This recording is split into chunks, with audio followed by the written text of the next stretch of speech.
22 minutes before 8 here on this Friday morning. Now, South Africa has only 4 years to avoid day zero for, certainly not 4 years. It's up to 2026 is the date to avoid day zero for gas supply. According to the Industrial Gas Users Association of Southern Africa, a looming shortage of piped gas used by local industrial users have been in the making for several years, with growing demand fast exceeding supply.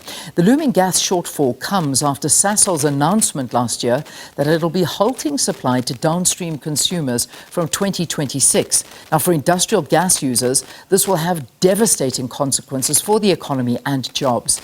The Energy Association says an urgent decision by government will be required within the next 4 months if South Africa is to avoid that looming gas deficit. And we are joined now by the Industrial Gas Users Association of Southern Africa Executive Officer Jaco to talk about it. Jaco, thanks for joining us. It's good to have you here on the program. Good morning. So let's, I suppose, begin by getting a picture of what the country's gas industry is looking like at the moment. Is it stable, particularly following Sasol's decision that it will be halting supply to downstream consumers from 2026?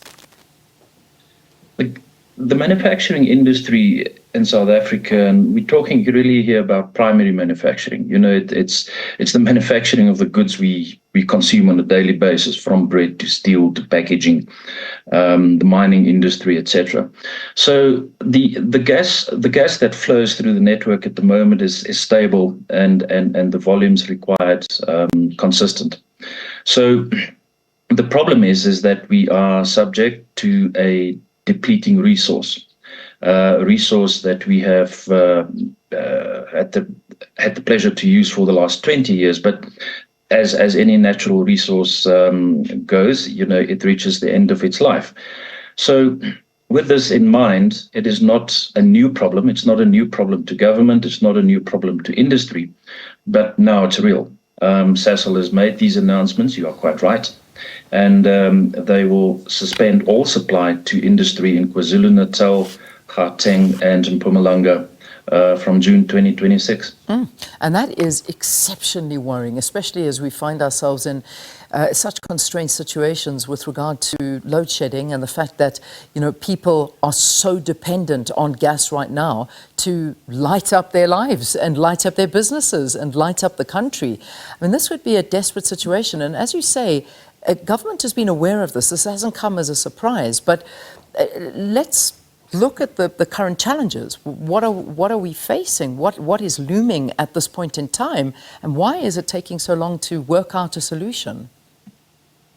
So there are solutions on the table, and where this sort of is focused on is the development of critical infrastructure at the port of Matola and Maputo.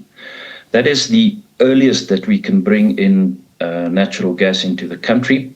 And it's a project backed by Total Energies and their consortium partners in South Africa.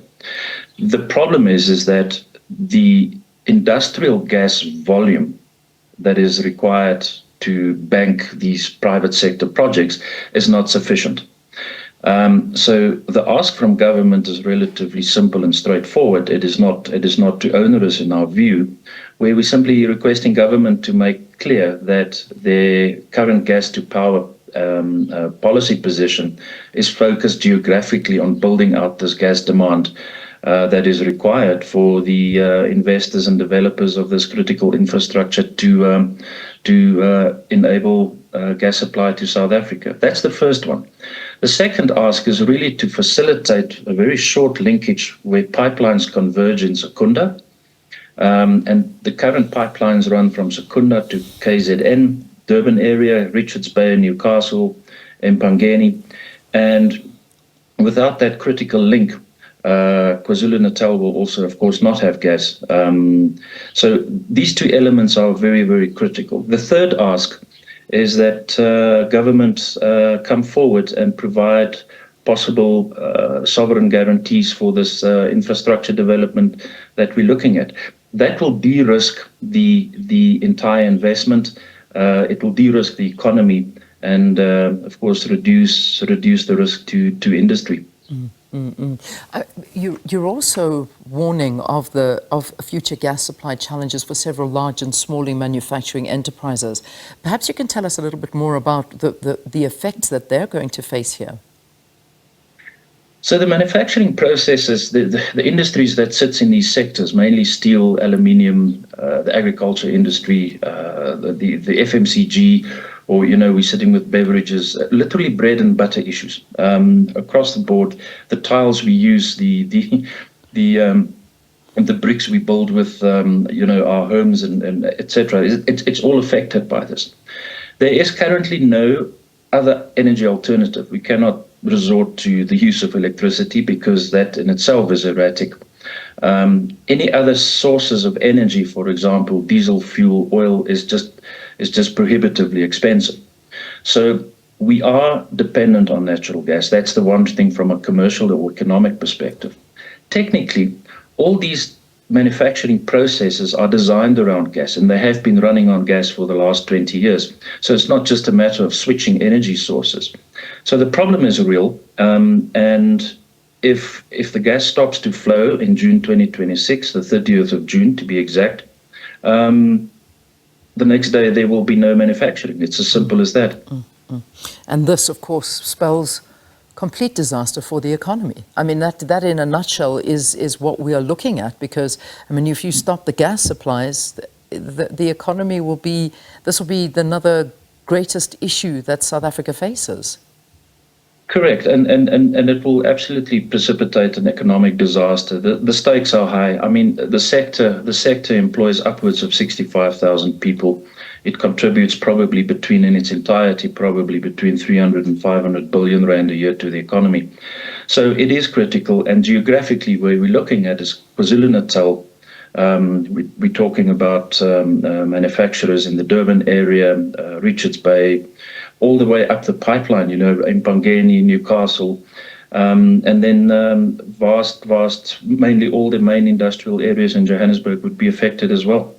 So, I mean, South Africa has a gas master plan and an integrated resource plan for 2023 that basically speaks to accelerated efforts on the building of 3 gigawatts of gas-fired power generation. That's to help plug an energy deficit that's hurting the economy. How will this imminent gas supply crisis impact it? South Africa doesn't have a gas master plan.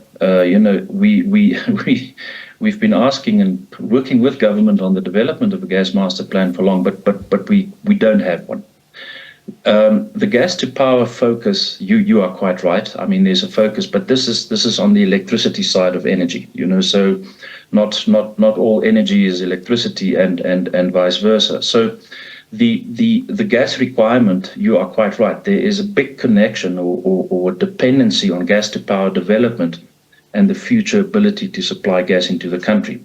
We need the one in order to develop infrastructure to receive gas into the country in order to supply industry, for industrial needs. So there's a significant connect between the development of both. And it's at this point, or on this point, that we're requesting government to really focus and make clear where they want to put these gas to power facilities. We simply need to switch on those landing lights for the development of infrastructure, and we need to do that in the next 4 months. Otherwise, we run past the June 2026 deadline. In reality, we are already facing a dead zone because of all these delays and uncertainties. We're already facing a dead zone after 2026, June 2026, which we simply don't know at this point how to fill. So I want to talk about this gas master plan, because we were promised that there is one. And I mean, to quote, I mean, the Minister of Electricity, I mean, he was speaking and he said, this was last year, the gas master plan uses 3 scenarios, low, medium and high, and showed that gas to power projects will initially dominate gas uptake in South Africa as the country looks to repurpose decommissioned coal-fired plants to run on gas. And the plan also considers South Africa, which gets the bulk of its gas from the petrochemical major Sasol fields in Mozambique, will face an imminent gas shortage. So this master plan is expected to be made public by the end of December. That was this December. So we're saying we've never seen this. This was sort of comment that was Correct. made, but we've never I think seen it. the comments the ministry made, of course, is, I mean, we've all been working jointly on this document for some time. Yeah. Business had input into it together with government. The key thing that we indicated to government is that the gas master plan has to address these short-term challenges. Otherwise, it is a futile exercise. Indeed. So we hope that these short-term challenges are particularly addressed in the gas master plan. I think the minister made these comments off the draft, which has been circulated for some time publicly as well, and but we haven't seen the official formal plan.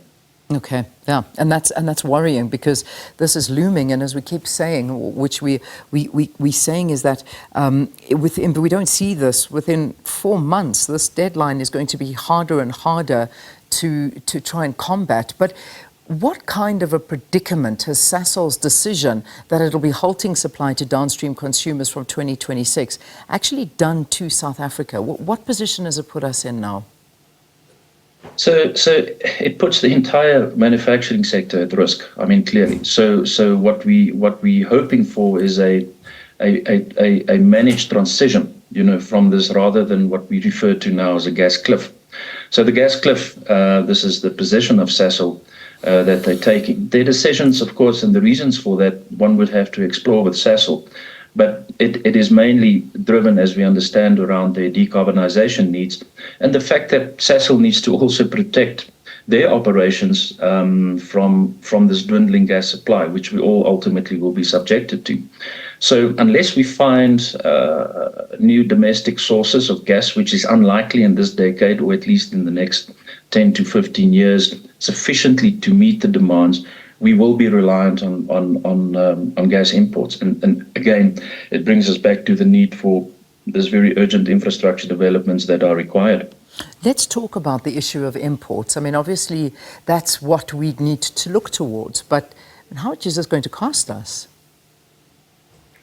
It's going to cost a lot. I mean, clearly. So in the world of natural gas, there's a distinction between domestic gas, which comes out of a hole in South Africa, typically, and to put it simply, and it's piped. So that is currently the gas that we consume, although imported from Mozambique on the back of sort of triangular agreement between the two governments and Sasol that's been concluded 20 years ago. So that agreement has basically been the backbone of the development of the gas industry in South Africa to date. We are now faced, we don't have a choice. We have to import gas. The domestic gas resources are simply not available yet. And we are now, if you look at the market location of this, KwaZulu-Natal, Gauteng, and Mpumalanga, we will be reliant on this. LNG, which is liquefied natural gas, is also natural gas, but it follows a different pathway. It's gas that is imported typically from America or Qatar or these places in a liquid form. It gets stored. This is the infrastructure that we refer to. We regasify it and we put it in the pipeline as we use gas today. So it is more expensive and it will cost the economy. But unfortunately, we would have to absorb that cost as an economy. What we see in certain sectors within our industry is that certain sectors cannot afford that and will be downscaling production over time. Other sectors are able to absorb it, and other sectors are simply saying, give me more gas, even at those prices, because I need to generate my own electricity, for example. Yeah. So there's a balancing throughout this that takes place. So the point is, even at these more expensive levels of gas, and it certainly is going to cost the economy, we simply have no alternative. Yeah, just if I can just ask you, Jaco, I mean, some of the alternatives given and the action given, some are saying, obviously we've spoken about imports, but Mozambique probably being the biggest one, the port of Mozambique. Also, facilities could be erected at harbours like Richards Bay and Kucha. And then, of course, by 2030, there's also that a gas field discovered off the coast by Total Energies SC could be in operation. Are these some of the solutions that we could look at in the interim? Is that the action that's needed, or is there more that you can recommend? That is certainly, I mean, for the short term, we will be reliant on Matola. The reason for that is simply that this project has been in the making for probably a good 7 to 10 years. And it's what we refer to as shovel ready. So all the engineering has been done, all the permits have been done. They simply need to reach an investment decision. And that investment decision is based on volume. The next port of call, so to speak, is Richards Bay. We recently, and we welcome these announcements by Transnet, where they're partnering with the private sector to develop similar type of infrastructure. The problem with Richards Bay is there's no particular timeline attached to it. We will see that happening probably towards the end, maybe early in the next decade, but certainly not in the timeframes that we refer to.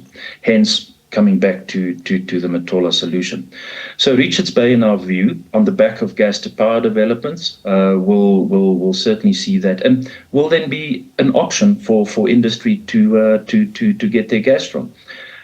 Moving down to the places like you mentioned, Coega is of no real consequence. Any development in Coega is of no real consequence to the gas crisis we face, simply because they physically disconnected these markets, and there's no pipelines, to move the gas along from Coega.